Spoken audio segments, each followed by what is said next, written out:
देता हूं। तो रिकॉर्डिंग शुरू कर दी है। तो ई गवर्नेंस का टॉपिक है अपना, और होपफुली सभी लोग पेन और पेपर लेकर बैठ गए होंगे। राइट, ई गवर्नेंस एक काफी ज्यादा इंपॉर्टेंट टॉपिक है, स्पेशली आज के सिनेरियो में, क्योंकि देखो अब लॉकडाउन भी हो गया। अब लॉकडाउन जब हुआ तो सरकार ने टारगेट किया कि ई गवर्नेंस पर ज्यादा जो है वो फोकस करना है, जिससे कि सिटीजन्स को सर्विसेज जो है वो मिल जाए। पहली बात तो मैं आप लोग से जानना चाहूंगा कि ई गवर्नेंस से आप लोग क्या समझते हैं। तो आप हेडलाइन डाल दीजिए अपने उसमें ई गवर्नेंस, और बाकी आपको पीडीएफ भी मिल जाएगी इसकी, जो चीज मैं अभी आपको समझा रहा हूँ। बट मैं चाहूंगा कि अभी इस सेशन के दौरान आप खुद से जो है वो जो जो चीजें बताते जाऊँ वो लिखते चले, खुद से नोट्स बनाते चले, फिर पीडीएफ को एक बार गो थ्रू कर लेना, एक बार रीड कर लेना, तो जिससे कि आपके पूरे जो भी चीज अगर आपको लग रहा होगा कि कुछ चीज समझ में नहीं आ रही, तो पूरी पूरी प्रॉपर तरीके से पीडीएफ में आपको मिल जाएगी। वैसे तो मैं जैसे आपसे समझाऊंगा पूरी की पूरी चीज आपको समझ में आएगी ही डेफिनेटली, बट रिस्पॉन्ड करते चलना, ठीक है। तो ई गवर्नेंस का ये टॉपिक है, ई गवर्नेंस का टॉपिक। तो आप लोग क्या समझते हैं ई गवर्नेंस से लेकर, कुछ भी मैं चाहूंगा कि जो भी आपके दिमाग में आ रहा है ई गवर्नेंस को लेकर, आपकी अंडरस्टैंडिंग को लेकर, वो आप कमेंट पे लिखते चलो, जो भी आपके दिमाग में आ रहा है। चाहे गलत लिखो या सही लिखो, बट एटलीस्ट लिखो, दिमाग अपना चलाना शुरू करो। To govern system by means of electric system, electronic system, very good. Digitalised, ठीक है, technology use in government services for fair services, ठीक है ठीक है ठीक है ठीक है, बढ़िया बढ़िया बढ़िया। तो देखो ई गवर्नेंस में सबसे पहले ई का मतलब क्या है, इलेक्ट्रॉनिक। जब आप मेंस के एग्जाम में लिखेंगे तो पहले तो ई गवर्नेंस को डिफाइन करें, राइट। ई गवर्नेंस का मतलब क्या है, electronic, e for electronic, and governance providing services to citizen, first point. तो आपका ये होना चाहिए इलेक्ट्रॉनिक, ई गवर्नेंस में ई आप एरो डाल दो ई की तरफ कि ये इलेक्ट्रॉनिक है। और गवर्नेंस का एक्चुअल मतलब क्या होता है, पहले तो गवर्नेंस का मतलब समझते हैं। तो गवर्नेंस का मतलब कि providing services to citizen, right, कि सिटीजन को सर्विस प्रोवाइड कराना है, फर्स्ट पॉइंट। सेकंड पॉइंट, मतलब इंफॉर्मेशन की एक्सचेंज होनी चाहिए गवर्नमेंट के से गवर्नमेंट के बीच में, राइट। जैसे कि सेंट्रल गवर्नमेंट को स्टेट गवर्नमेंट से कुछ काम है, उन्हें कुछ इंफॉर्मेशन सेंड करनी है, तो आपस में गवर्नमेंट टू गवर्नमेंट जो है वो ये कर सकें, ट्रांजेक्शन कर सकें, किसका, इंफॉर्मेशन वगैरह का एक्सचेंज कर सकें इंफॉर्मेशन को, राइट। तो ये वाली चीज है। और इसके अलावा ऑनलाइन ये payment system, online payment system, जैसे कि जो बेनिफिशियरीज हैं, वेरियस सरकार स्कीम चलाती है, उसमें सब्सिडी देती है, जिसके जो बेनिफिशियरी होते हैं उनके अकाउंट में डायरेक्ट ट्रांसफर किया जाता है पैसा, राइट। तो मनी ट्रांजेक्शन के लिए भी आप लोग जो ये लिख रहे हैं गवर्नमेंट टू गवर्नमेंट, ये सब चीजें मैं बाद में समझाऊंगा आपको, ये सब चीजें भी इसमें इंक्लूडेड है, बट पहले बेसिक चीज आप समझो। आप जो लिख रहे हैं government to citizen, government to government, ये उसके अंडर आता है। बट मैंने आपसे क्या बोला कि ये गवर्नेंस को आपको पहली बात समझना है कि गवर्नेंस है क्या। और बिल्कुल सिंपल भाषा में जो आप मेंशन करेंगे, आप ये डायरेक्ट लिख देंगे स्टार्टिंग में ही कि government to citizen, government to government, government to business, right. तो ये स्टार्टिंग में ही आप लिख देंगे ना, तो फिर वो मजा नहीं आएगा। पहले आप गवर्नेंस को एक्सप्लेन करें अपने मेंस के अंदर कि गवर्नेंस होता क्या है, राइट। फिर इलेक्ट्रॉनिक मोड के थ्रू गवर्नेंस प्रोवाइड कराना है, तो उसको आपको लिखना है इस तरीके से, राइट। मतलब बेसिक से पूरी चीज आपको समझना जरूरी है। और जब आप आंसर लिखेंगे तो ये आपको जानना जरूरी है कि सामने वाला जो कॉपी आपकी चेक करेगा, ये मान के चलो कि उसको आपको पूरी चीज बेसिक से मेंशन करनी है। भले ही एक पॉइंट पे आप एक्सप्लेन करो, बट एक्सप्लेन करना जरूरी होता है, राइट। क्योंकि अगर आप एक्सप्लेन नहीं करोगे और क्या पता जो आपकी कॉपी चेक कर रहे हैं उनको आपका आंसर अधूरा लगा, तो एक पॉइंट, सिर्फ एक पॉइंट ऐसा लिखो कि जिसमें सामने वाले को समझ में आ जाए कि हाँ यार, आप जो है वो प्रॉपर वे में जो है वो आंसर को लिखना चाह रहे हो। क्योंकि मेरा टारगेट है ये वाला जो टॉपिक आपको ई गवर्नेंस का, ये प्रीलिम्स पॉइंट ऑफ व्यू से भी और मेंस पॉइंट ऑफ व्यू से भी आपको एक्सप्लेन करते हुए चलना, राइट। तो पहली चीज तो गवर्नेंस का मतलब कि सिटीजन को सर्विस प्रोवाइड करनी है, इंफॉर्मेशन का एक्सचेंज होना चाहिए, इसमें इकोनॉमी भी आप जोड़ दो, ट्रांजेक्शंस, यानी कि जो इसमें मेंशन कर सकते हो कि जो सरकार जो सर्विसेज प्रोवाइड कराती है जनता को, जैसे कि सब्सिडी वगैरह देती है, राइट, और वेरियस स्कीम्स वगैरह के थ्रू उनके डायरेक्ट बैंक अकाउंट में पैसे ट्रांसफर करती है, तो वो वाली चीज भी इसके अंदर इंक्लूडेड होनी चाहिए इलेक्ट्रॉनिक फॉर्म में, राइट। और तीसरा, अलग अलग जो सर्विसेज है उसको एक साथ इंटीग्रेट कर देना है। जैसे कि सरकार के वेरियस वेबसाइट्स होती हैं, वेरियस पोर्टल्स होते हैं, जिसमें हम लोग को सिटीजन जाकर एक साथ सर्विस जो है वो ले सकते हैं। जैसे कि बिजली का बिल का पेमेंट करना है, पानी के बिल का पेमेंट करना है, राइट। तो उस तरीके की पूरी सर्विस एक जगह पर सिटीजन को मिल जाती है, राइट। तो ये वाली चीज है। तो इसको हम लोग क्या बोलते हैं, गवर्नेंस। और ये जो गवर्नेंस जो होता है वो अगर इलेक्ट्रॉनिक फॉर्म में अगर होता है, ऑनलाइन फॉर्म में जो प्रोवाइड किया जाता है ये सब सर्विसेज, तो उसको हम लोग ई गवर्नेंस कहते हैं, राइट। क्लियर है यहां तक बातें। अब देखो, अब इसकी शुरुआत कहां से होती है, तो काउंसिल ऑफ यूरोप के अकॉर्डिंग, काउंसिल ऑफ यूरोप के अकॉर्डिंग आप मेंशन करो अपने इसमें पॉइंट्स में, यानी कि जहां पर आप नोट्स बना रहे हैं, कि काउंसिल ऑफ यूरोप के अकॉर्डिंग ई गवर्नेंस का जो उपयोग है, यूज जो ई गवर्नेंस का है, वो तीन चीजों से हम लोग को देखने को मिलता है, 3 पॉइंट्स में उपयोग इसका देखने को मिलता है। कौन से 3 पॉइंट है? First point, relationship between public authority and civil societies. तो पब्लिक अथॉरिटी और सिविल सोसाइटी के बीच में पहली बात तो रिलेशन क्रिएट करना, तो ये उपयोग है ई गवर्नेंस का, right, first point. Second point, functions of public authority at all stages, की पब्लिक अथॉरिटी के जो भी फंक्शंस है वो सभी स्टेज पर होने चाहिए, राइट, यानी कि सरकार जो है, अथॉरिटी जो है, वो सभी स्टेज पर फंक्शन कर सके। जैसे कि अगर पार्लियामेंट को अगर कुछ प्रोजेक्ट को एग्जीक्यूट करना है, किस लेवल पर? ग्राउंड लेवल पर। और कौन से ग्राउंड लेवल पर? जैसे कि अगर पंचायत लेवल की अगर हम बात करें तो इस तरीके का सिस्टम होना चाहिए इंटीग्रेटेड, की हायर टू लोअर और लोअर टू हायर अथॉरिटीज तक जो है वो मतलब इंफॉर्मेशन जो है वो आ जा सके, राइट, या कम्युनिकेशन जो है वो हम लोग को देखने को मिल सके। तो functions of public authorities at all stage, right, तो ये चीज हमें देखने को मिल रही है इसके अंदर, राइट, ई गवर्नेंस के उपयोग के अंदर according to council of Europe, right. और तीसरी चीज इलेक्ट्रॉनिक पब्लिक सर्विसेज, जो कि पब्लिक सेल्फ मतलब यानी कि खुद से जो है वो इलेक्ट्रॉनिक सर्विसेज का उपयोग कर सके। जैसे मैंने आपको बताया था, बिल भरना, बिल पे करना, कि पब्लिक खुद जाकर पोर्टल में जाकर बिल पे कर सके, राइट। कोई भी स्कीम में अगर उसको इनरोल होना है तो ऑनलाइन जो है वो एप्लीकेशन डाल सके। जैसे कि अभी कोरोना वायरस के समय पर वैक्सीनेशन के लिए सुविधा हम लोग को देखने को मिली, राइट, कि वैक्सीन जो है वो इनरोल कर सके वैक्सीन के लिए अपने आप को। बात समझ रहे हो? तो ये वाली चीज जो है ई गवर्नेंस के उपयोग के बारे में सबसे पहले काउंसिल ऑफ यूरोप ने बताया था, राइट। अब देखो, ई गवर्नेंस के अंदर मेन तौर पर हम लोग को 4 चीजें देखने को मिलती हैं और एक चीज उसमें इंटर रिलेटेड है। कौन सी है ई गवर्नेंस के अंदर? एक आप मेंशन करेंगे, पॉइंट नंबर 1, ई एडमिनिस्ट्रेशन। ई गवर्नेंस में आता है ई एडमिनिस्ट्रेशन, सबसे पहला पॉइंट, क्योंकि आप तैयारी कर रहे हो सिविल सर्विसेज की, एडमिनिस्ट्रेशन की आप तैयारी कर रहे हो, तो सबसे पहला पॉइंट आपका ई एडमिनिस्ट्रेशन होना चाहिए आपके मेंस के आंसर में। अब एडमिनिस्ट्रेशन में क्या क्या चीजें आप मेंशन कर सकते हो कि किस प्रकार से, जैसे कि आप कल को कलेक्टर बनते हो एक डिस्ट्रिक्ट के, तो आप जो है वो इलेक्ट्रॉनिक मोड से क्या क्या चीजें करवा सकते हो, मतलब कि क्या इंश्योरिटी आपको मिलेगी कि अगर आप काम कर रहे हो एक सिस्टम में और इलेक्ट्रॉनिक मीन्स का उपयोग कर रहे हो आप सिटीजन्स को सर्विसेज प्रोवाइड कराने के लिए, तो आपको जो है वो क्या क्या फायदा होगा या क्या क्या एडमिनिस्ट्रेशन के अंदर श्योरिटी मिल सकती है। तो बताओ मुझे, एडमिनिस्ट्रेशन में इलेक्ट्रॉनिक मोड से अगर एडमिनिस्ट्रेशन करना चाहेंगे तो क्या श्योरिटी मिलेगी? बताओ।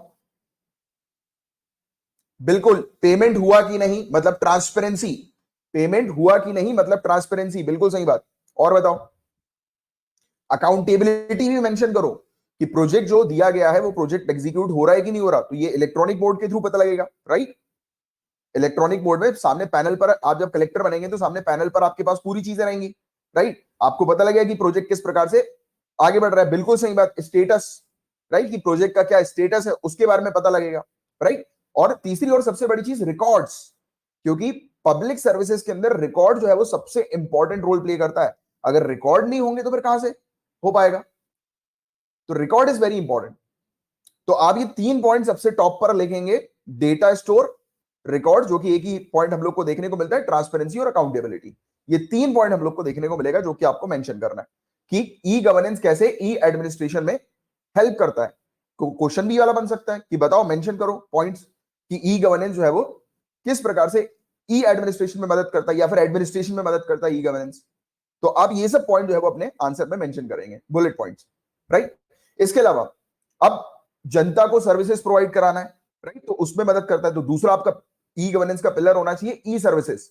एक तो है आपका ई एडमिनिस्ट्रेशन, अब दूसरा आ जाओ आप ई सर्विसेज के ऊपर कि सिटीजंस को जो है वो सर्विस प्रोवाइड करानी है। To bring state closer to public, government को पब्लिक के नजदीक लेकर आना कि पोर्टल में, जैसे कि आप इसमें एग्जांपल के तौर पर माई गॉव पोर्टल का उपयोग कर सकते हो। माई गॉव, माई GOV, माई गॉव पोर्टल का उपयोग कर सकते हो, क्योंकि माई गॉव पोर्टल के अंदर आपको अगर जाएंगे कि भैया विजिट करेंगे माई गॉव पोर्टल में, तो आपको दिखाई देगा कि आप सरकार को भेज सकते हो, यानी कि आइडियाज वगैरह भेज सकते हो कि किस प्रकार से सरकार प्रोजेक्ट्स को एग्जीक्यूट करे। आज की डेट में आपको पता होगा कि सरकार कोई भी अगर कानून लेकर आती है, उसका ड्राफ्ट बनाती है, तो पब्लिक से बोलती है कि आओ इस पर जो है कमेंट करो, आपका क्या सजेशन है वो दो। तो ये क्या देख रहे हैं हम लोग, डायरेक्ट पब्लिक से हम लोग को कम्युनिकेशन गवर्नमेंट का देखने को मिल रहा है, डायरेक्ट, राइट, और टू वे कम्युनिकेशन एक प्रकार से, राइट, टू वे ही होगा क्योंकि सरकार ने अपनी तरफ से मेंशन कर दिया, वहां से पब्लिक जो है वो मेंशन करेगी। तो इस प्रकार की चीज हम लोग को, इस प्रकार की इंटरैक्टिव अप्रोच यहां पर हम लोग को देखने को मिल रही है। बिल्कुल वेरियस एप्लीकेशंस भी हम लोग को देखने को मिलती हैं इस प्रकार की, राइट। तो ई सर्विसेज, तो ये क्लैरिटी आपको दिमाग में रखनी है और इसमें ये चीज जरूर मेंशन करना कि पब्लिक नहीं, मन की बात में देखो, मन की बात जो आप लिख रहे हो वो एक हद तक ठीक है, बट वो टू वे कहां से हुआ? सिटीजन मन की बात में रेडियो में थोड़ा ना वापस बोल पाएगी, राइट? तो इसमें ई सर्विस का मतलब आप क्लियरली लिखोगे, इसमें फायदा ये मिलता है कि टू वे कम्युनिकेशन। मन की बात अगर आप मेंशन करना चाहोगे तो फिर आपके सामने एक क्वेश्चन आ जाएगा कि सरकार तो पेपर के थ्रू भी, राइट, पेपर के थ्रू भी जनता तक पहुंचा सकती है अपनी बातें, बट जनता सरकार तक बात पहुंचा रही है अपनी, that is also again very important thing, जो कि ई गवर्नेंस में आता है। अब ई गवर्नेंस के अंदर एक चीज ध्यान में रखना, कई बार स्टूडेंट गलती करते हैं, सोशल मीडिया को इसमें शामिल कर देते हैं। सोशल मीडिया को इसमें शामिल नहीं कर रहा, social media is different thing, e governance is different thing. E governance मतलब कि गवर्नमेंट का ऑब्जेक्टिव जो है वो पब्लिक को सर्विसेज वगैरह प्रोवाइड कराना। सोशल मीडिया में तो लोग अपने ओपिनियन थॉट्स लिखते हैं, बट अगर वेबसाइट पर, गवर्नमेंट की वेबसाइट पर आकर, पोर्टल पर आकर, प्लेटफॉर्म पर आकर अगर पब्लिक जो है वो मेंशन करेगी, तो वो गवर्नमेंट के अप्रोच पॉइंट ऑफ व्यू से मेंशन करेगी, या फिर उस पॉइंट ऑफ व्यू से मेंशन करेगी कि वो क्या चाहती है सरकार से। सोशल मीडिया में भी मेंशन कर सकती है, वो अपने ओपिनियन दे सकती है, बट जो प्लेटफॉर्म जो होगा वो डिफरेंट होगा। हमें प्लेटफॉर्म पर रहकर आंसर को अपना लिखना है, राइट? और इसके अलावा बिल्कुल सही बात, बहुत सारी सर्विसेज वगैरह हम लोग को देखने को मिलती है, जैसे कि कास्ट सर्टिफिकेट हो गया और वेरियस प्रकार की सर्टिफिकेट हम आप निकलवा सकते हो सरकार से, राइट? क्लियर है यहां तक आपको? कोई किसी प्रकार का कोई कंफ्यूजन किसी को भी? तो हमने क्या बात करी? ई एडमिनिस्ट्रेशन, ई सर्विस के बारे में। और एक बहुत इंपॉर्टेंट चीज आप मेंशन करेंगे वो है ई डेमोक्रेसी। मेंशन करो ई डेमोक्रेसी। ई डेमोक्रेसी में सबसे बढ़िया चीज है, आप लिखेंगे ग्रीवियंसेस, यानी कि कंप्लेंट्स, राइट? कंप्लेंट्स, ई डेमोक्रेसी में कंप्लेन, क्योंकि लोगों के पास जो है वो आप देखेंगे वेरियस, अब आज की डेट में ऑनलाइन आप बहुत सारी जगहों पर सरकार के जितने भी डिपार्टमेंट्स उस पर आप कंप्लेन कर सकते हो, राइट? तो ये तीन इंपॉर्टेंट चीज है हम लोग को देखने को मिलती है। और चौथी एक और अलग से चीज मेंशन की हुई है, बट अपन तीन पर ही रहेंगे। चौथी जो चीज है वो है ease communication between government and society. वो उसी में आ जाता है, आपका ई सर्विसेज में आ जाता है वो, राइट? बट आप उसको अगर अलग से लिखना चाहो तो भी अलग से लिख सकते हो। शंकर जी का 10,000 का पैसा भी मिल गया आफ्टर कंप्लेनिंग, बहुत ही बढ़िया। तो वही चीज आरटीआई, आरटीआई वो बिल्कुल आप सही लिख रहे हो, ये सब चीजें तो बिल्कुल सही डायरेक्शन में जा रहे हो। तो कोई किसी प्रकार का कोई कंफ्यूजन? तो हमने यहां तक चीजों को समझ लिया। तो हमने अभी क्या किया है, एक ओवरव्यू लिया है अबाउट ई गवर्नेंस, कि ई गवर्नेंस होता क्या, उसका अपन ने एक ओवरव्यू ले लिया, ठीक है? अब ध्यान से सुनो, इंडिया के अंदर ई गवर्नेंस की शुरुआत कब से होती है? आप मेंशन करेंगे इंडिया के अंदर ई गवर्नेंस की शुरुआत जो होगी वो 1970 से होगी। 1970, 1970, क्योंकि 1970 में सरकार ने डिपार्टमेंट ऑफ इलेक्ट्रॉनिक्स जो है वो स्टैब्लिश करी थी। मेंशन करो, in India e-governance has initially started in 1970 with the establishment of Department of Electronics। हमने डिपार्टमेंट ऑफ इलेक्ट्रॉनिक्स को स्टैब्लिश किया और ये हमारी इनिशियल शुरुआत थी ई गवर्नेंस को लेकर इंडिया में। अब हमने शुरुआत कर दी, बट हमारे फोकस क्या है? हमारे फोकस क्या है स्टार्टिंग पीरियड में? अभी की बात नहीं कर रहा, अभी के तो फोकस यू नो इट, हम लोग उसके बारे में भी आगे चल के चर्चा करेंगे। बट इनिशियल जब शुरुआत हुई थी तो उस समय हमारा क्या फोकस था ई गवर्नेंस को लेकर? तो हमारे कुछ एरियाज पर फोकस थे, वो आप मेंशन करें। डिफेंस, डिफेंस, डिफेंस का हमारा फोकस था कि हमारी बॉर्डर पर क्या हो रहा है उसकी इंफॉर्मेशन हमें तुरंत जो है वो मिल सके, जिससे कि हमारी अथॉरिटीज जो है वो एक्शंस ले सके। First point defence. Second point is economy monitoring, कि हमारी जो पूरी इकोनॉमी है उसमें डाउनफॉल तो नहीं आ रहा, अगर आ रहा है तो उसे कैसे ठीक करना है, तो वो। और इवन कम्युनिकेशन आपस में डिपार्टमेंट के बीच में, जिससे कि इकोनॉमी को कंट्रोल किया जा सके, किसी भी प्रकार का डाउनफॉल आता है तो उसको कंट्रोल किया जा सके। तो सेकंड इज इकोनॉमी, और इकोनॉमी में ब्रैकेट में आप लिख दो मॉनिटरिंग। ये मेन फोकस था कि मॉनिटर करना है, राइट? बैंक्स वगैरह में कहीं घोटाले ना हो जाए, वो तो होते अभी भी हैं, बट फिर भी उस समय से हमने शुरुआत कर दी थी 1970 से, right? Third point planning, government planning, कि सरकार जो है वो डेवलपमेंट के लिए प्लानिंग करे और इंटीग्रेटेड तरीके से प्लानिंग करे, राइट? आपस में डिपार्टमेंट्स वगैरह जो है वो, भले इंडिया की टेरिटरी इतनी वास्ट है तो नॉर्थ में बैठी हुई अथॉरिटी साउथ में बैठी हुई अथॉरिटी के साथ जो है वो मिलकर प्लानिंग कर सके, integrated planning between authorities, right? और चौथा और most important pillar managing data. Managing data मतलब कि इलेक्शंस के डेटा, टैक्स के डेटा, सेंसस का डेटा मैनेज कर रहे हैं इलेक्ट्रॉनिक फॉर्म में। तो ये सब चीजें जो है वो हम लोगों ने इनिशियली शुरू कर दी थी जब हम ई गवर्नेंस को लेकर आए थे। तो ये हमारा पहला स्टेप था ई गवर्नेंस का। अब प्रीलिम्स में क्वेश्चन आएगा कि बताइए ई गवर्नेंस के कौन से पिलर्स हैं, ई गवर्नेंस के कौन से पिलर्स हम लोग को देखने को मिलते हैं। तो आपको पता होना चाहिए ई गवर्नेंस के अंदर आता है people, process, technology and resources. People, process, technology and resources, ये चार पिलर के ऊपर पूरा ई गवर्नेंस हम लोग को देखने को मिलता है।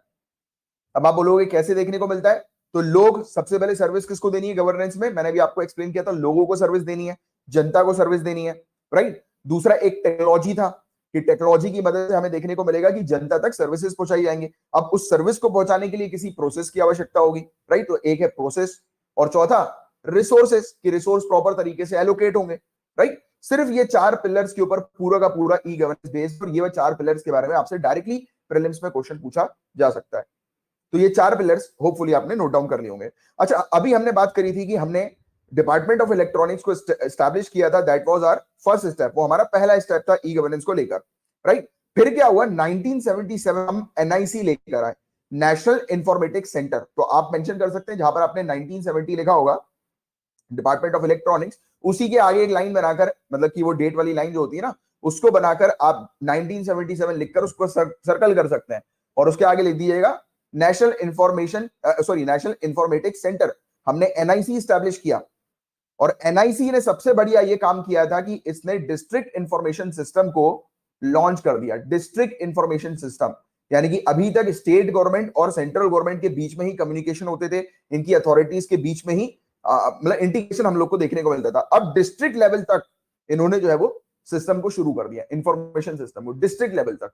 ये एक हमारा एक और फर्दर स्टेप था ई गवर्नेंस को लेकर, कि हम पहले तो हम नेशनल लेवल पर हम लोगों ने चालू किया, राइट। हमारे एरिया जो थे वो कुछ ही एरियाज थे, फिर हमने उसे स्टेट लेवल तक ले गए, फिर स्टेट लेवल के बाद अब हम डिस्ट्रिक्ट लेवल तक लेकर आ गए एनआईसी के बाद। एनआईसी इन सब चीजों को डिस्ट्रिक्ट लेवल पर लेकर चली गई, राइट। फिर और फर्दर इंप्रूवमेंट हुआ 1987 में। तो ये 1977 के जस्ट 10 साल बाद हमें एनआईसी एनईटी देखने को मिलती है, यानी कि नेशनल इंफॉर्मेटिक्स सेंटर और नेटवर्क, एनआईसी नेटवर्क। इस समय हमने ये किया था कि हमने सैटेलाइट की मदद से, अब हम लोग सैटेलाइट की मदद लेना शुरू कर दी थी हमने, कि हमने सैटेलाइट की मदद से कंप्यूटर नेटवर्क्स जो है जितने भी हम लोग को देखने को मिल रहे हैं उसको हम लोग आपस में इंटरकनेक्ट कर दिया था हम लोगों ने। मतलब कि अब जो थी हमारी जो इंफॉर्मेशन थी उसे हम लोग ने सिक्योर कर दिया था, क्योंकि हमारी सैटेलाइट की मदद से जब अथॉरिटीज के कंप्यूटर नेटवर्क्स को आपस में जब लिंक किया जाएगा तो फर्दर बहुत कम चांसेस होंगे साइबर थ्रेट के, राइट। तो फिर हम लोगों ने अब इस पर सिक्योरिटी के ऊपर काम करना शुरू कर दिया था 1987 से, राइट, बेहतर तरीके से, कि हमारी जितने भी डेटा वगैरह है वो एक्सटर्नल नेटवर्क पर ना जाए, हमारा खुद का नेटवर्क हो। क्लियर है यहां तक बात है? तो ये कुछ फैक्ट्स के बारे में बस थोड़ा सा आपको आइडिया होना चाहिए, कि आपको एटलीस्ट पता होना चाहिए कि किस डायरेक्शन में हमने शुरुआत करी थी और कहां तक, मतलब किस तरीके से हमने इंप्रूवमेंट किया। ये इनिशियल प्रोसेस आपको पता होनी चाहिए, ठीक है? यहां तक क्लियर है? तो अभी जो आप बोल रहे थे, आपने लिखा था बहुत सारे messages G2G, G2C, G2B, G2E, तो इसके बारे में हम चर्चा करते हैं, ठीक है? ये है इंटरैक्शन। अगर क्वेश्चन आता है कि ई गवर्नेंस के अंदर इंटरैक्शन कौन सा है, मैं एक मिनट आपके मैसेजेस देख लूं, ठीक है? सबको क्लियर है, पूरी बात है। 1987 एक बार और फिर से बता दूं मैं, चलो रुक जाओ, 1987 का मैं फिर से एक बार बता देता हूं। तो 1977 में नेशनल इंफॉर्मेटिक्स सेंटर चालू किया, राइट, हम लोगों ने लॉन्च किया, राइट, एनआईसी आई, और फिर उसी समय एनआईसी ने क्या किया था, डिस्ट्रिक्ट इंफॉर्मेशन सिस्टम को लॉन्च कर दिया, डिस्ट्रिक्ट इंफॉर्मेशन सिस्टम को 1977 में, ठीक है, कि डिस्ट्रिक्ट लेवल तक अब हमारा जो ई गवर्नेंस का सिस्टम जो था या इंटरैक्शन जो था वो डिस्ट्रिक्ट लेवल तक पहुंचना शुरू हो गया था, राइट। अब उसके 10 साल बाद 1987 में एनआईसी नेटवर्क शुरू हो गया। हमने क्या किया, अब हमने सैटेलाइट की मदद से आपस में कंप्यूटर नेटवर्क को लिंक कर दिया, राइट। जैसे कि आप जो है, जैसे आपके घर में वाईफाई है, ठीक है, आप अपने घर के वाईफाई को अपना ये मान के चलो कि आपकी सैटेलाइट है, और आपने अपने वाईफाई के थ्रू, आपको पता होगा कि काफी सारे सिस्टम आपस में लिंक हो जाते हैं, और डेटा जो होता है वो उसी वाईफाई के नेटवर्क से एक सिस्टम से दूसरे सिस्टम में ट्रांसफर हो जाता है।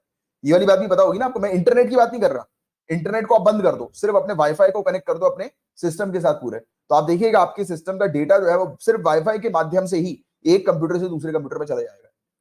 ये वाली बात तो शायद पता होगी, थोड़ी बहुत बेसिक्स पता होंगी, ये वाली बात नहीं पता तो अभी आपको पता लग गया कि आप इंटरनेट को निकाल दो, इंटरनेट का तार निकाल दो, सिर्फ वाईफाई को कनेक्ट कर दो सभी डिवाइसेस के साथ, देखिएगा आप अपने वाईफाई के माध्यम से अपने डेटा को ट्रांसफर कर सकते हैं एक डिवाइस से दूसरे डिवाइस में, जरूरी नहीं है इंटरनेट की आवश्यकता हो, राइट। तो ये चीज होती है। तो इन्होंने क्या किया, एक नेटवर्क क्रिएट कर दिया एक प्रकार से, राइट, किनके लिए, हमारी अथॉरिटीज के लिए, जिससे कि और ये सैटेलाइट के माध्यम से हुआ, जिससे कि किसी भी प्रकार से एक्सटर्नल थ्रेट ना हो, राइट। तो हमने किस पर काम करना शुरू किया, सिक्योरिटी के ऊपर। बात क्लियर है यहां तक, इस पे कोई इशू तो नहीं?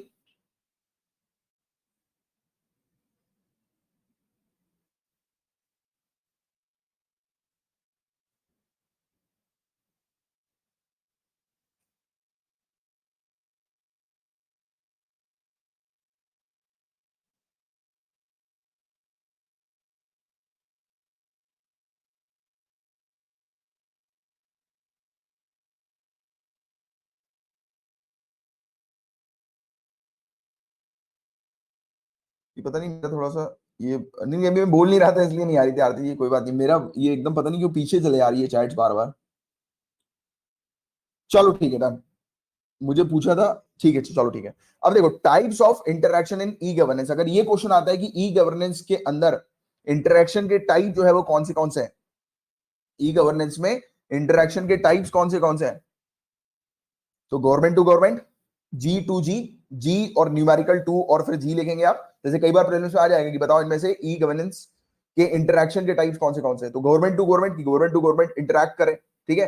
गवर्नमेंट टू सिटीजन दूसरा की government to citizen, G to C की गवर्नमेंट टू सिटीजन इंटरैक्ट करे। तीसरा गवर्नमेंट टू बिजनेस की, बिजनेस इसलिए इकोनॉमी की ग्रोथ करने के लिए, राइट, तो गवर्नमेंट टू बिजनेस इंटरैक्शन हमें देखने को मिले। और चौथा है गवर्नमेंट टू एम्प्लॉइज, मतलब गवर्नमेंट जो है वो अपने गवर्नमेंट एम्प्लॉइज के साथ जो है वो इंटरेक्शन करे, उनका एक अलग पैनल होना चाहिए, जिससे कि जैसे कि आप जब डीएम बनोगे तो आपके अंडर जितनी भी अथॉरिटीज होंगी तो वो क्या कर रहे हो, आप आपस में इंटरेक्शन कर रहे हो उनके प्रोजेक्ट्स वगैरह को देखने के लिए, चेक करने के लिए, राइट। तो ये वाली चीज हो गई। तो ये इस प्रकार से सिर्फ 4 हम लोग को टाइप्स देखने को मिलते हैं इंटरेक्शन के ई गवर्नेंस के अंदर। मैं रिपीट कर रहा हूं, G to G, G to C, G to B और जी टू ई।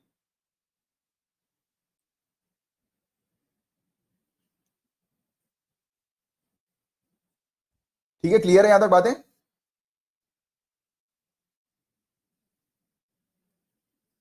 चलो वेरी गुड। अब देखो, अब लिखो बहुत इंपॉर्टेंट चीज कि हमारी कंट्री के अंदर, जैसे कि अब इतना तो आपने पूरा समझा दिया कि ई गवर्नेंस क्या होता है, राइट, तो पूरी अंडरस्टैंडिंग बिल्डअप हो गई। बट अभी आप लोग को लिखना ये बहुत ज्यादा जरूरी है कि इंडिया के अंदर इन ई गवर्नेंस को लेकर कौन से इनिशिएटिव है, ई गवर्नेंस को लेकर कौन से इनिशिएटिव है। तो आप मेंशन कर सकते हो, सिर्फ आप नाम लिखो बस, और कुछ उतना डिटेल में जाने की जरूरत नहीं है। जैसे भूमि प्रोजेक्ट है एक, भूमि प्रोजेक्ट हमें देखने को मिलता है। दूसरा है खजाना, तो भूमि प्रोजेक्ट से आपको समझ में आ गया होगा कि जमीन से रिलेटेड, लैंड रिकॉर्ड से रिलेटेड ये प्रोजेक्ट हमें देखने को मिला था, भूमि प्रोजेक्ट। दूसरा प्रोजेक्ट है खजाने के नाम से, खजाने, KHAJA, खजाने। तो ये जो प्रोजेक्ट है खजाना, मतलब ऑब्वियसली बात है कि गवर्नमेंट का जो जो आता है रिसोर्स वगैरह आता है, यानी कि उसकी जो ट्रेजरी होती है, राइट, सरकार की, तो उसके लिए ये रिसोर्स जो है वो मतलब ये बनाया गया है खजाने इनिशिएटिव, राइट। मतलब कि रिसोर्स एलोकेशन प्रॉपर तरीके से हो कि उनके पास जो ट्रेजरी है उसके लिए, उसको मैनेज करने के लिए खजाने इनिशिएटिव लाया गया। ई सेवा, जिससे कि जनता को एक ही प्लेटफॉर्म पर बिल बिल भरने की सुविधा मिल जाए, सर्टिफिकेट्स वगैरह निकालने की सुविधा मिल जाए, राइट, ई सेवा। फिर चौथा है ई कोर्ट, ई कोर्ट न्यायालय के लिए, राइट, मतलब कि आप जो है वो कोर्ट के स्टेट कर सकते हो घर बैठे बैठे कि अगली सुनवाई कब है, जज ने कोई ऑर्डर दिया कि नहीं दिया, तो आप घर बैठे बैठे अपनी केस इंफॉर्मेशन डाल के, यानी कि केस का नंबर जो है वो डाल के, या फिर पार्टी का नाम डालकर जो है वो इन्फॉर्मेशन सीख कर सकते हो, आपको मिल जाएगी। ई कोर्ट सुविधा ये हमने देखने को मिलती है। फिर ए ई डिस्ट्रिक्ट, ई डिस्ट्रिक्ट, तो ये भी आप मेंशन कर सकते हैं कि डिस्ट्रिक्ट की इंफॉर्मेशन, डिस्ट्रिक्ट से रिलेटेड वेरियस सर्विसेज, तो वो आप गेन मतलब अवेल कर सकते हो, राइट। और इसके अलावा MCA, ministry of corporate affair जो है उनका ये इनिशिएटिव था MCA 21। तो जैसे कि कंपनीज वगैरह जो होती हैं वो फाइलिंग वगैरह करती हैं, उन्हें अगर रजिस्ट्रेशन फीस वगैरह देनी होती है तो वो इस इनिशिएटिव के थ्रू भर सकती हैं फीस वगैरह। एक होता है ई ऑफिस इनिशिएटिव, राइट। तो ये सर आपको बस थोड़ा सा पता होना चाहिए नाम वगैरह, और बाकी आपकी पीडीएफ में इसके बारे में पूरी डिटेल मिल जाएगी। But main point of view से सिर्फ आपको इसका नाम मेंशन करना है, 4-5 के भी नाम मेंशन कर दो तो बहुत ही बढ़िया बात है। फिर सबसे बढ़िया चीज जब आई, जब हम लोगों ने लॉन्च किया digital India initiative. Digital India initiative question आ सकता है, किस मिनिस्ट्री के द्वारा लॉन्च किया गया, क्या कोई मुझे बताएगा किसके द्वारा लॉन्च किया गया डिजिटल इंडिया इनिशिएटिव? बताओ जल्दी, किस मिनिस्ट्री ने डिजिटल इंडिया इनिशिएटिव को लॉन्च किया? मीटी, बहुत ही सही बात है, मीटी, ministry of electronics and information technology, इसके द्वारा जो है वो डिजिटल इंडिया इनिशिएटिव जो है वो लॉन्च किया गया, राइट। अब देखो डिजिटल इंडिया जो प्रोग्राम है इस पर हम लोग को मेनली टारगेट करना है। अब इस प्रोग्राम में 9 पिलर्स हैं जो कि क्लियरली आपको पता होनी चाहिए। कभी कभी प्रीलिम्स में भी आ जाएगा कि बताओ डिजिटल इंडिया प्रोग्राम में इनमें से कौन से पिलर्स हैं डिजिटल इंडिया प्रोग्राम के। तो आप लिखो 9 पिलर्स डिजिटल इंडिया प्रोग्राम के कौन से। एक तो ब्रॉडबैंड हाईवेज क्रिएट करना, मतलब कि पूरी कंट्री के अंदर ब्रॉडबैंड की सुविधा जो है वो प्रोवाइड कराना, first pillar broadband highways. Second pillar public internet access programme, right, कि मतलब पब्लिक को एक्सेस मिल सके इंटरनेट का, ऐसे प्रोग्राम्स लेकर आना। तीसरा इंफॉर्मेशन फॉर एवरीवन, हर एक व्यक्ति को हर एक डिपार्टमेंट ऑफिसेस की इंफॉर्मेशन मिल सके, information for everyone, right. Early harvest programme, early harvest programme. Universal access to phones, universal access to phones. IT for job, IT for job, information technology for job, IT for job. E Kranti, e क्रांति के बारे में detail में चर्चा करेंगे क्योंकि ई क्रांति initiative very important है, राइट। इलेक्ट्रॉनिक डिलीवरी सर्विसेज से रिलेटेड है ई क्रांति, इसके बारे में भी थोड़ी देर बाद मतलब डिटेल में बात करेंगे। फिर इसी में आ जाता है ई गवर्नेंस। और 9th जो है वो है इलेक्ट्रॉनिक मैन्युफैक्चरिंग, इलेक्ट्रॉनिक मैन्युफैक्चरिंग। और टारगेट है कि नेट जीरो इंपोर्ट अचीव करना, कि हम लोग जो है वो इलेक्ट्रॉनिक्स के मामले में पूरी तरह से आत्मनिर्भर हो जाएं, सेल्फ सफिशिएंट हो जाएं, सेल्फ रिलायंट हो जाएं, राइट। तो ये 9 पिलर्स आपको ध्यान में रखना है कि ये डिजिटल इंडिया प्रोग्राम के हमें देखने को मिलते हैं 9 पिलर्स। इसके अलावा डिजिटल इंडिया के अंदर कौन से वेरियस इनिशिएटिव्स हैं तो उनके भी नाम लिखना शुरू करो। डिजिटल इंडिया के अंदर कौन से इनिशिएटिव्स आते हैं। फर्स्ट इनिशिएटिव माई गॉव, माई GOV। Second initiative digi locker, digi locker जो इंपॉर्टेंट डॉक्यूमेंट्स वगैरह जो है वो रखे जा सके डिजी लॉकर के अंदर। फास्ट तो नहीं बोल रहा हूं ना मैं, सही स्पीड है ना मेरी। फास्ट बोल रहा हूं तो बता दो, थोड़ा सा स्लो हो जाऊंगा। मेरे ख्याल से इतनी स्पीड तो मेंटेन करनी है, 7 मिनट में एक आंसर लिखना है आपको मेंस का, तो स्पीड तो मेंटेन करो। ई हॉस्पिटल, डिजी लॉकर लिख लिया। इसके अलावा ई हॉस्पिटल ऑनलाइन रजिस्ट्रेशन फ्रेमवर्क, ई हॉस्पिटल ऑनलाइन रजिस्ट्रेशन फ्रेमवर्क।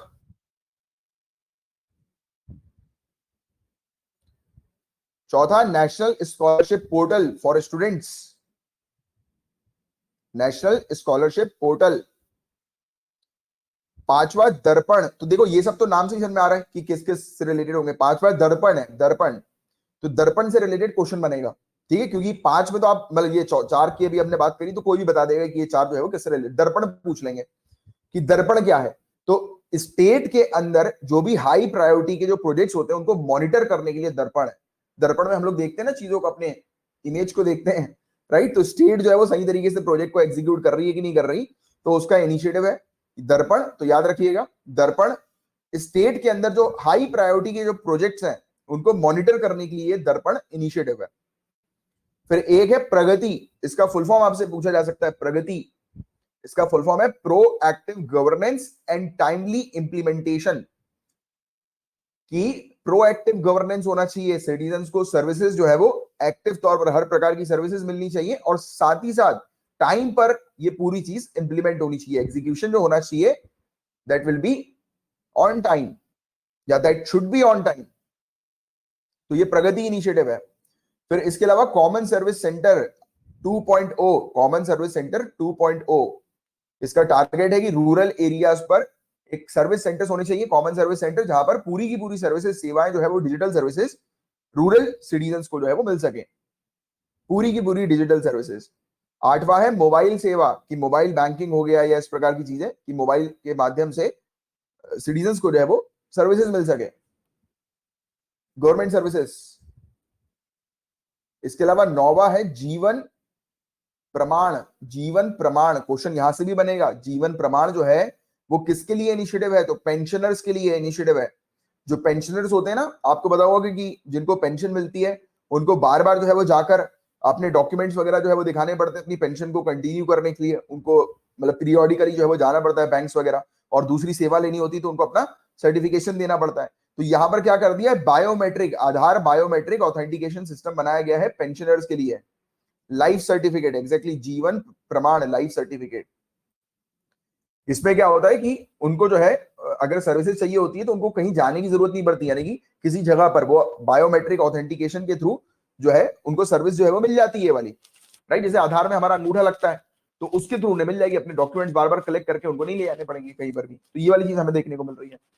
साथ ही साथ 10वां इनिशिएटिव जो है वो है नेशनल सेंटर फॉर, लिखो national centre for, national centre of geo informatics, geo informatics geographic information system platform है ये।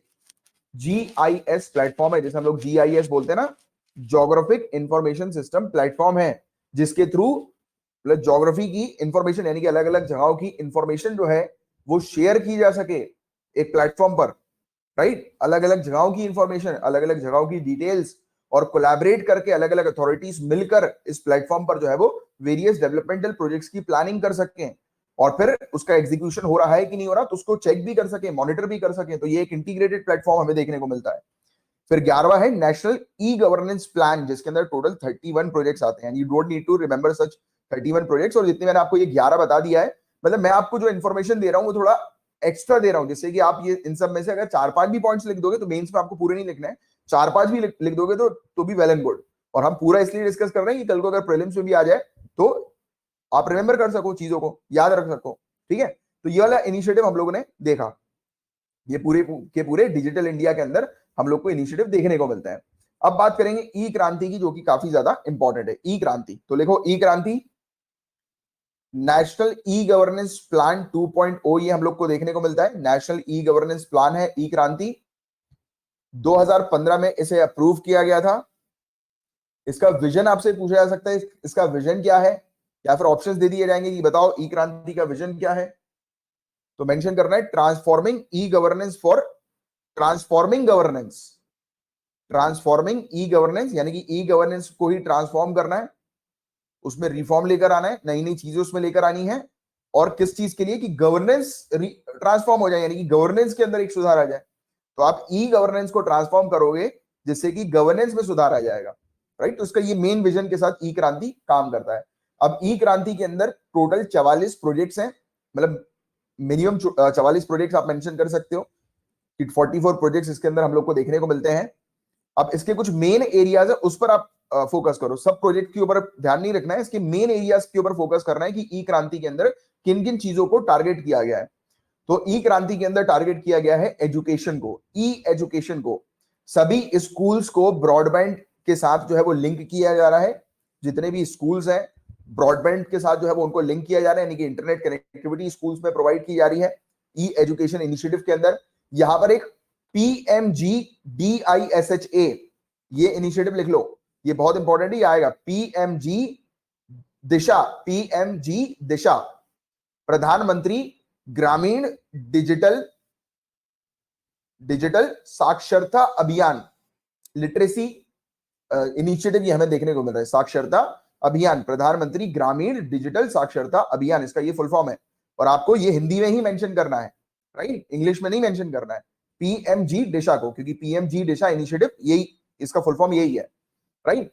इस इनिशिएटिव में क्या हो रहा है, इस इनिशिएटिव में जो गांव क्षेत्र के जो लोग हैं, अब देखो ग्रामीण इसमें मेंशन है, तो ग्रामीण इसमें मेंशन है तो तुरंत आप लिंक करोगे कि गांव क्षेत्र में के लोग जो है उनको डिजिटल लिटरेसी उनमें लेकर आनी है, यानी कि डिजिटल जो ये सब चीजें हैं, इनिशिएटिव्स जो है उसके बारे में उनको अवेयर करना है, कैसे डिजिटल चीजों को ऑपरेट करें उसकी भी उनको जानकारी देना है, स्किल्स वगैरह प्रोवाइड कराना है। तो डिजिटल लिटरेसी को लेकर ये प्रोग्राम है रूरल एरियाज में रहने वाले लोगों के लिए, राइट। नाम से ही समझ में आ रहा है डिजिटल साक्षरता अभियान, तो डिजिटल लिटरेसी जो है वो लेकर आई जाए रूरल एरियाज के अंदर, तो ये वाला एक है। और इसी के अंदर एक आता है ई एजुकेशन के अंदर स्वयं, स्वयं इनिशिएटिव, स्वयं SWAYAM, स्वयं इनिशिएटिव।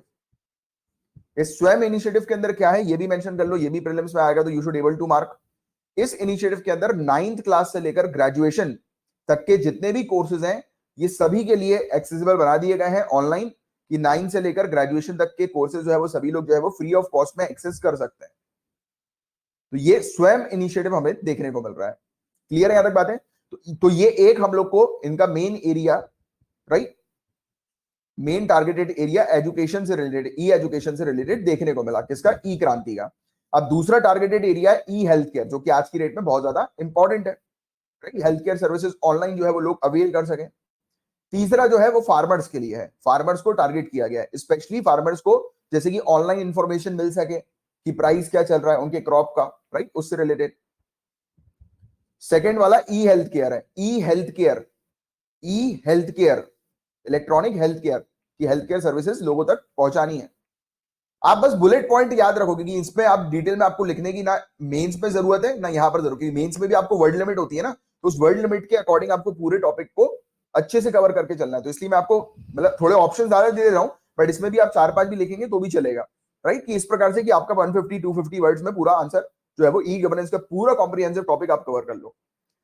ठीक है, तो इसके अलावा देखो फार्मर्स के अंदर फार्मर्स को जो है वो रियल टाइम में इंफॉर्मेशन मिल सके, उनके क्रॉप्स के प्राइस क्या चल रहे हैं उसकी, राइट।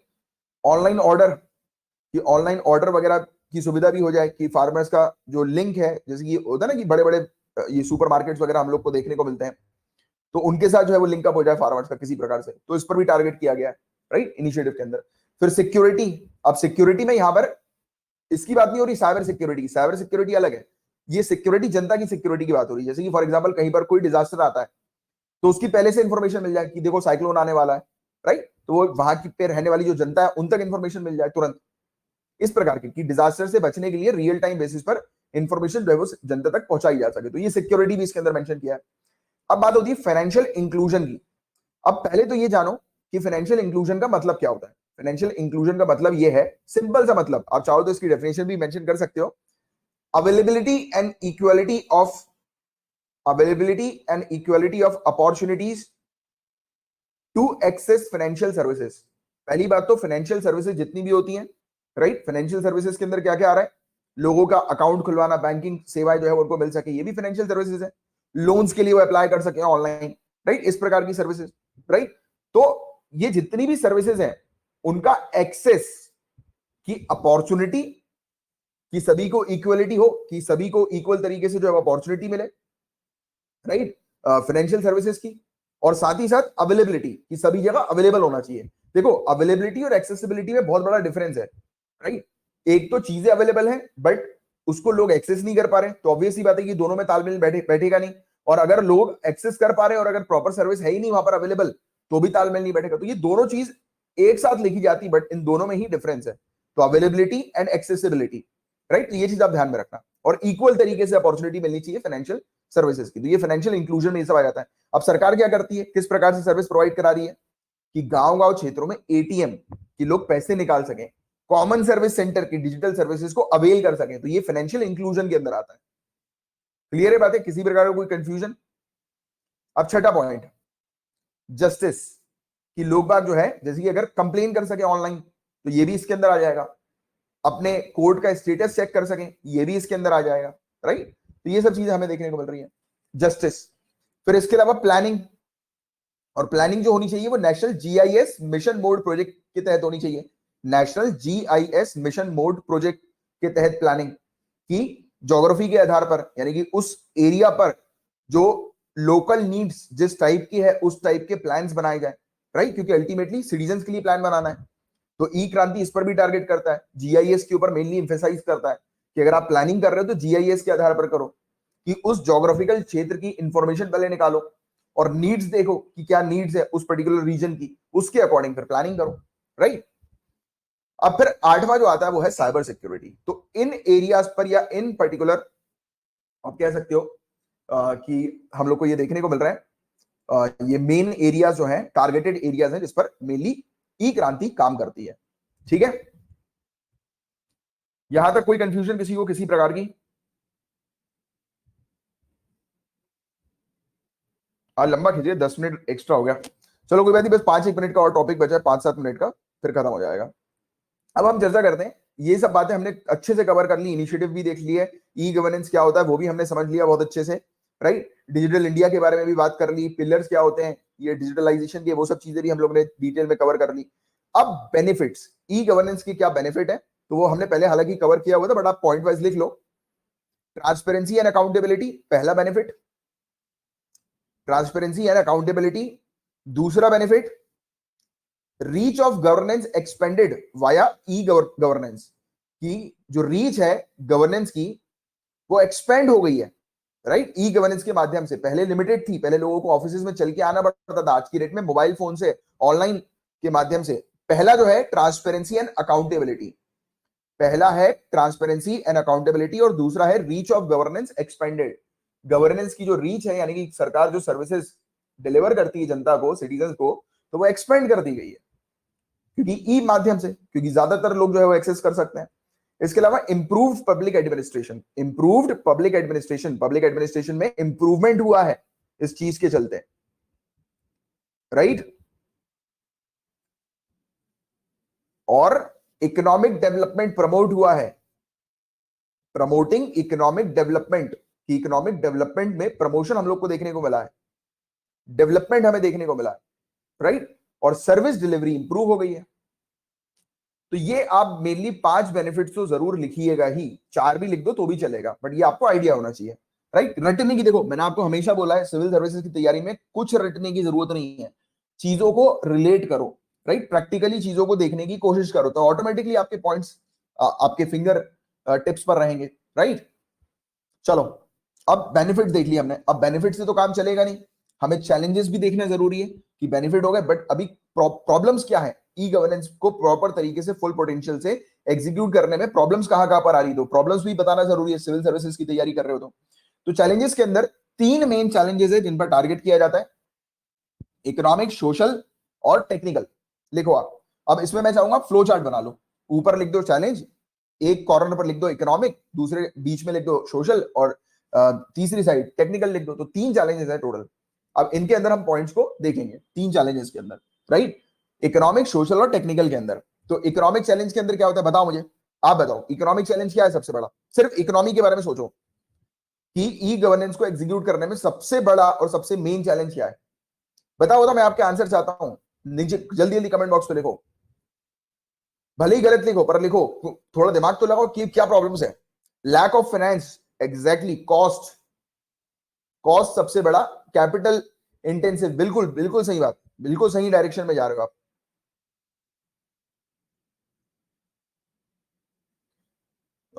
प्रिया जी लिख रहे हैं कि कनेक्ट नहीं हो रहा, प्रिया जी कनेक्ट तो हो चुका है, वैसे काफी सारे स्टूडेंट ज्वाइन कर चुके हैं और किसी को आई डोंट थिंक कोई तकलीफ आ रही होगी। चलो एनीवेज, आपको इसकी रिकॉर्डिंग मिल जाएगी, आप रिकॉर्डिंग सुन लेना। देखो, कैपिटल इंटेंसिव, फंड, बिल्कुल सही बात। तो सबसे पहला आपका जो इकोनॉमिक चैलेंज जो होगा वो होगा कॉस्ट, कि ये कॉस्टली है, राइट। ब्रॉडबैंड वगैरह की सर्विसेज हर जगह लगाना वो कॉस्टली है, पूरे इंडिया में लेंथ और ब्रेथ पूरे इंडिया की उसमें लगाना कॉस्टली है, तो आप कॉस्ट लिखेंगे, इकोनॉमिक चैलेंजेस कॉस्ट। दूसरा है रीयूजेबिलिटी, आप जो है आप इसको, नेटवर्क अवेलेबिलिटी, बिल्कुल सही बात है, नेटवर्क अवेलेबिलिटी आप ये मेंशन कर सकते हो, बट अभी रीयूजेबिलिटी क्योंकि वो उसमें आ जाएगा।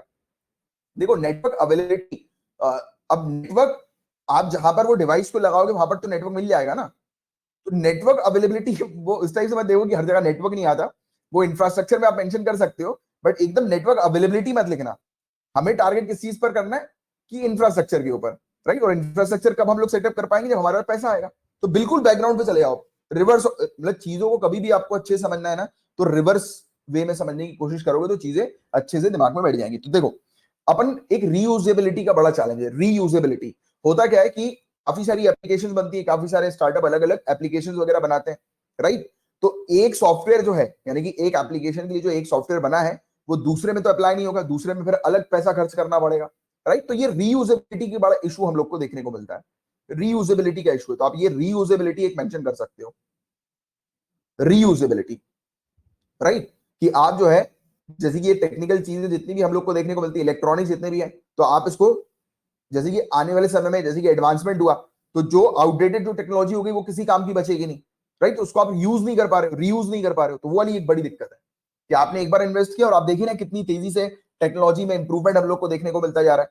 अगर इंटरनेट की स्पीड की बात करो, जैसे कि 5G जो आज की डेट में हम लोग इस पर काम कर रहे हैं, चालू भी कर दी है इसकी टेस्टिंग वगैरह, तो इसमें अलग डिवाइसेस लगती हैं, तो जो 4G की जो डिवाइस है उसका कोई मतलब ही नहीं रहा, रीयूजेबिलिटी, राइट। तो इस पर काम करना बहुत जरूरी है, क्योंकि देखो जहां पर आपको चैलेंज पता लग गए तो वहां पर आपके पास सॉल्यूशन भी है कि इस पर हमें काम करना है, रीयूजेबिलिटी पर, कि इस प्रकार की टेक्नोलॉजीज लाई जाए आने वाले पीरियड के लिए, जिससे कि आउटडेटेड टेक्नोलॉजी भी उसको अपडेट की जा सके, उसमें ऐसा कुछ प्रोविजन होना चाहिए कि आगे चल के इसमें कुछ कनेक्ट करके अपडेट कर लो, जिससे कि ज्यादा पैसा ना लगे, राइट।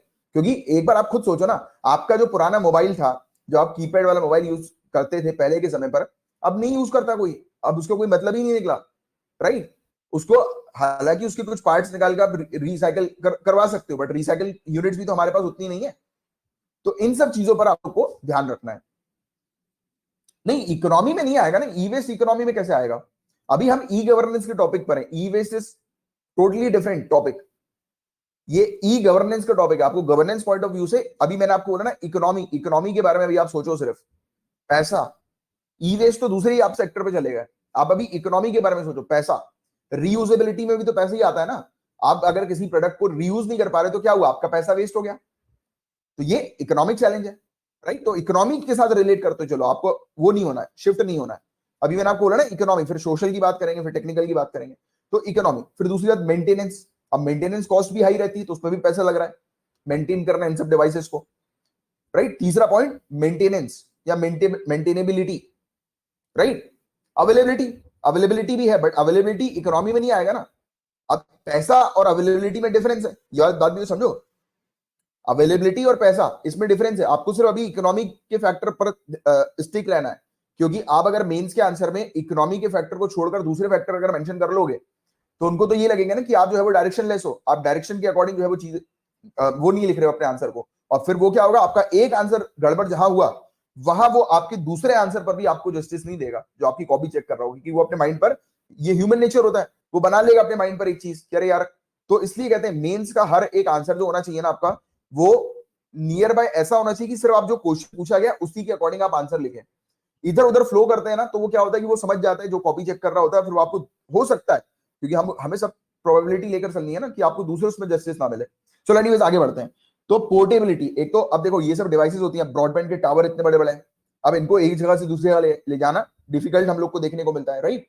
जैसे कि आप नेटवर्क वगैरह की जो बात कर रहे थे थोड़ी देर पहले, तो पोर्टेबिलिटी जो है वो एक बड़ा चैलेंज है। अब उसको एक जगह से दूसरी जगह ले जाना ही बहुत कॉस्ट लग जाती है, उसमें बहुत पैसा लग जाता है, राइट। तो ये वाली चीज, तो ये इकोनॉमिक चैलेंज हम लोग को, ये सब इसके अंदर 4 पॉइंट्स है मेन, बस वो आपको ध्यान में रखना है। अब सोशल चैलेंज, सोसाइटी, अब बताओ सोसाइटी में क्या क्या चैलेंजेस है, लिखो फटाफट लिखो, सोसाइटी के क्या क्या क्या चैलेंजेस हो सकते हैं। अभी जो एक्सेसिबिलिटी मेंशन किया था, अब ये आएगा सोशल चैलेंज के अंदर। एक स्टूडेंट ने एक्सेसिबिलिटी लिखा था ना, बिल्कुल सही बात, बिल्कुल सही बात। अवेयरनेस, एक्सेसिबिलिटी, यूजेबिलिटी, तो लिखो पॉइंट पॉइंट लिखते चलो, बहुत बढ़िया। इलिटरेसी, बहुत ही बढ़िया। तो लिखो आप एक्सेसिबिलिटी, मतलब कि हर जगह पर एक्सेस नहीं है, ये एक बड़ी सोशल प्रॉब्लम इसके अंदर हमें देखने को मिल रही है, सोशल चैलेंज इसके अंदर हम लोग को देखने को मिल रहा है। तो सोशल चैलेंज के अंदर एक्सेसिबिलिटी की एक्सेस ही नहीं है, टेक्नोलॉजी अवेलेबल है नहीं, वो टेक्निकल नॉलेज हम लोग इसमें लिखेंगे, सोसाइटी में भी लिख सकते हो, बिल्कुल सही है, मतलब सोशल फैक्टर्स में भी लिख सकते हो, चैलेंजेस में भी लिख सकते हो, टेक्निकल नॉलेज की कमी। बट मैं चाहूंगा कि उसको अगर हम लोग टेक्निकल में लिखे ना तो वो ज्यादा बेटर रहेगा, बट मेरे ख्याल से सोशल में लिख सकते हो उसको आप, सोशल में लिख सकते हो, लिख सकते हो, सोशल में लिख सकते हो, बिल्कुल सही है। लैक ऑफ टेक्निकल नॉलेज लिख सकते हो, लिख सकते हो, ठीक है। तो एक्सेसिबिलिटी, यूजेबिलिटी, यूजेबिलिटी में ही आ जाएगा ये लैक ऑफ टेक्निकल नॉलेज, क्योंकि आप यूज नहीं कर पा रहे हो ना उस चीज को, यूज नहीं कर पा रहे हो मतलब की कमी है, उसको यूज करने की प्रॉपर वो नहीं है नॉलेज, राइट। और फिर इसके अलावा देखो जो भी सॉफ्टवेयर वगैरह हम लोग को देखने को मिलते हैं मेनली इंग्लिश में रहते हैं ज्यादातर, हालांकि आज की डेट में हमने शुरुआत कर दी है कि जो हमारी जो रीजनल लैंग्वेजेस हैं उसमें एप्लीकेशन वगैरह प्रोवाइड कराने की, राइट। तो ये भी एक हम लोग को सोशल चैलेंज देखने को मिलता है कि यूज ऑफ लोकल लैंग्वेज, कि लोकल लैंग्वेज का उपयोग, ये भी एक बड़ा चैलेंज है, राइट, कि लोग बात समझ नहीं पाते इंग्लिश को हमारी कंट्री में हर जगह, राइट। और अवेयरनेस, जैसे कि मेंशन किया था काफी सारे स्टूडेंट ने, अवेयरनेस की, ई गवर्नेंस की ही अवेयरनेस नहीं है कि उनको ऑनलाइन माध्यम से गवर्नमेंट सर्विसेज मिल सकती हैं, तो उसके बारे में भी उनको जानकारी नहीं है काफी सारे लोगों को, जिस पर हम लोग जो है वो जानकारी दे रहे हैं। अब जहां चैलेंज पता है आपको तो वहां आप सॉल्यूशन खुद ब खुद निकाल सकते हैं, कोई बड़ी बात नहीं है। अब टेक्निकल चैलेंज की बात कर लेते हैं, लास्ट पॉइंट है टेक्निकल चैलेंज का, और इसके बाद अपना ये टॉपिक फिनिश हो जाएगा।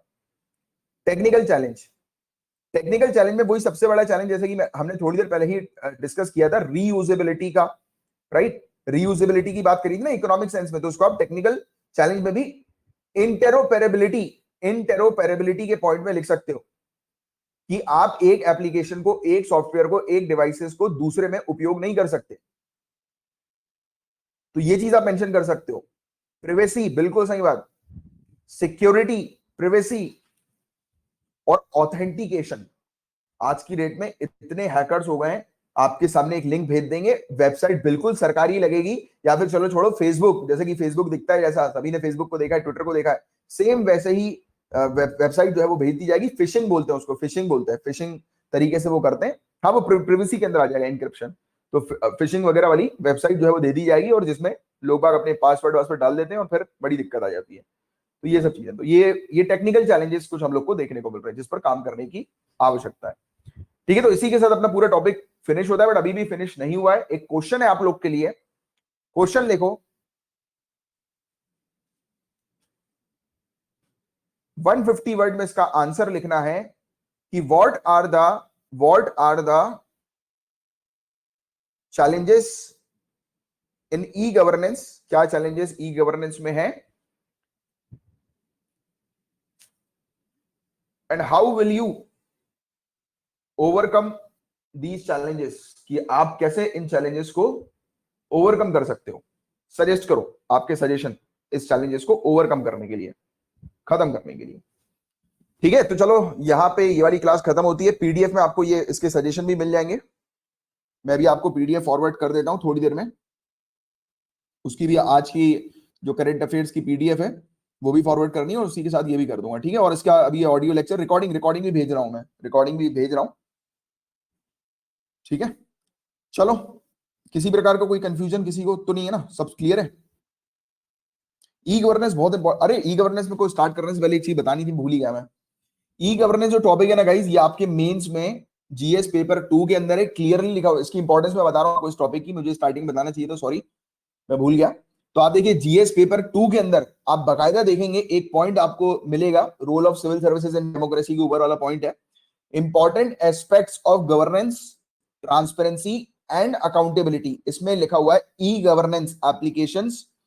अब देखो ई गवर्नेंस एक वर्ड लिखा हुआ आ गया, तो आपको ई गवर्नेंस से रिलेटेड पूरी चीज पढ़नी है, और उसी में जो चीज हमने पढ़ी वो पूरी की पूरी चीज इसमें लिखी हुई है। Accountability, institutional other measure, transparency, citizen charter, right, limitations, क्या क्या लिमिटेशंस है, राइट, सक्सेस, तो ये सब चीजें।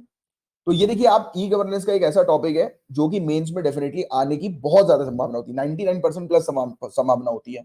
तो इस टॉपिक को अपन ने अच्छे से कवर कर लिया। अब इसके बाहर का आपको और कुछ मेंस के लिए प्रिपेयर करने की जरूरत नहीं है, और प्रीलिम्स पॉइंट ऑफ व्यू से भी पूरी पॉइंट्स मैंने आपको बताया वो मेंशन। बट हाँ, अब जब भी अब क्या करोगे, आप अपनी अपने नोट्स बना लिए, जब भी करंट अफेयर्स में कोई भी ऐसी